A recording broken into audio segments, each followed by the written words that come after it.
তো চলো বন্ধুরা, তোমাদের সঙ্গে শেয়ার করি আজকে আমি দুপুরবেলা কী কী রান্না করেছি।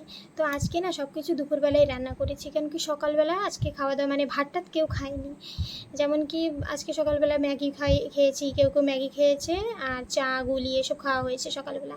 তো গরম গরম দুপুরবেলায় রান্না করলাম, একটু পরে খাবো। তো তোমাদের যদি আমার ভিডিওটা ভালো লাগে আমার চ্যানেলে ফলো করে লাইক কমেন্ট শেয়ার করে দিও, আমার পাশে থেকো তোমরা।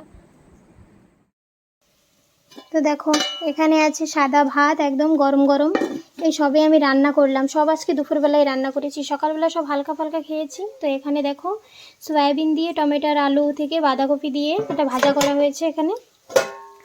তো এই দেখো এখানে আছে মসুরির ডাল করেছি পেঁয়াজ টেয়াজ দিয়ে, কারি পাতা পেঁয়াজ দিয়ে। তারপর দেখো নারকেলের দুধ দিয়ে আলু আর কাঁকড়া, কেমন দেখাচ্ছে দেখো তরকারিটা, তোমরা কমেন্টে জানাবে। আর দেখো এটা আমার হচ্ছে রান্না।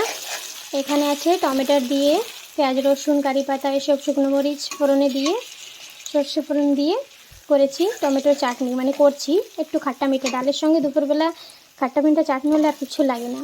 তো তোমরা কমেন্টে জানাবে কিন্তু কেমন হয়েছে আমার রান্নাবান্নাগুলো, আর লাইক কমেন্ট শেয়ার করে দেবে প্লিজ।